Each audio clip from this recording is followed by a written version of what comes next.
नमस्कार।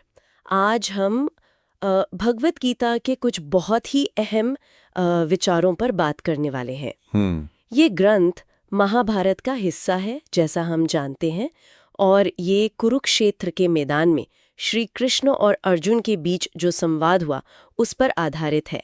हमारे स्रोत यही बताते हैं। बिल्कुल।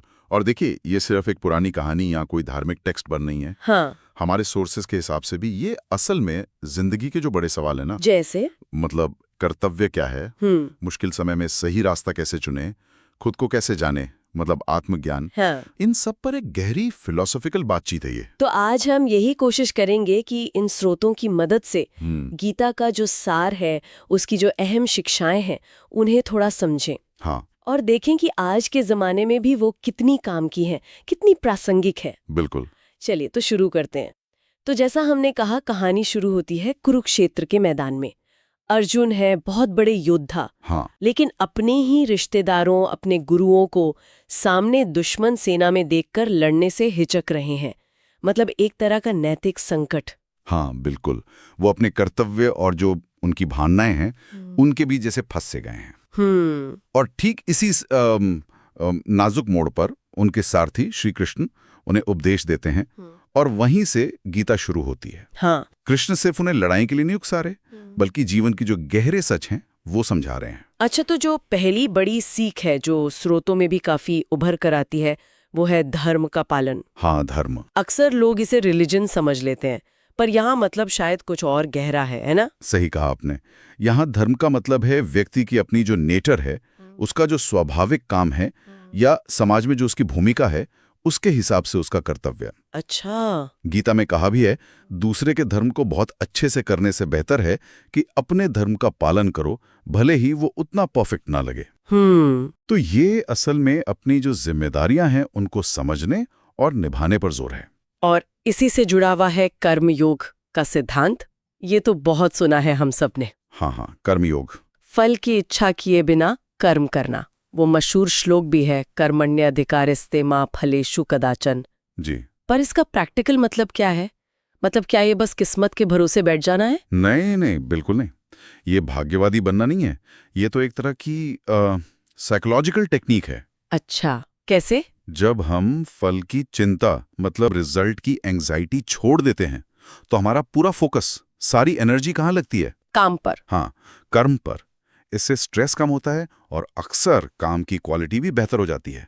ये एक तरह से प्रेजेंट मोमेंट में, वर्तमान में पूरी तरह जीने का अभ्यास है। ये तो दिलचस्प है। तो एक तरफ कर्म पर इतना जोर है, लेकिन क्या उन लोगों के लिए भी कोई रास्ता है जिनका झुकाव थोड़ा इमोशनल है, भक्ति की तरफ है? हाँ, निश्चित रूप से बिल्कुल है। वहीं पर भक्ति योग का महत्व आता है।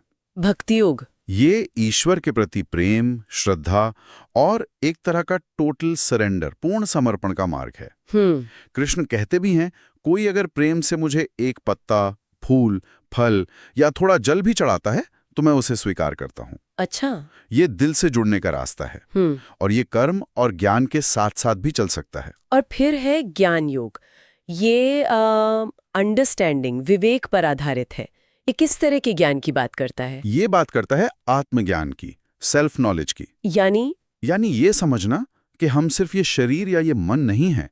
हमारा जो असली स्वरूप है, जिसे आत्मा कहा गया है, वो इन सब से परे है। हाँ, वो शाश्वत है, अविनाशी है। गीता कहती है, नैनम छिंदन्ति शस्त्राणि नैनम दहति पावकः। हाँ, सुना है ये। मतलब शस्त्र इसे काट नहीं सकते, आग इसे जला नहीं सकती।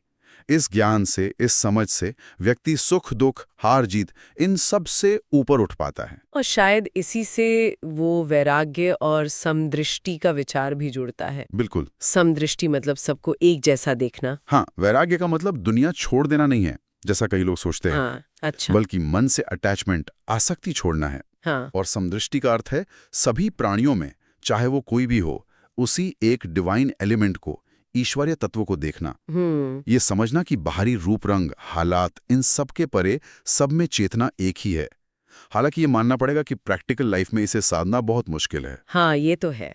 खासकर जब हम दुनिया में अन्याय देखते हैं, असमानता देखते हैं तो गीता इसे एक ऊंचे आदर्श के तौर पर रखती है। स्रोतों में ये भी बात आती है कि गीता में कई भारतीय दर्शनों का, जैसे वेदांत, सांख्य, योग, इनका संगम मिलता है। हाँ बिल्कुल। तो ये इसे कैसे प्रभावित करता है? देखिए, यही इसकी एक बड़ी खूबी है, क्योंकि ये अलग अलग दर्शनों के विचारों को अपने में समेट लेती है, तो ये किसी एक सेक्ट या पंथ तक सीमित नहीं रहती। अच्छा। जैसे सांख्य का जो प्रकृति पुरुष का विचार है वो कर्म और ज्ञान योग को समझने में मदद करता है।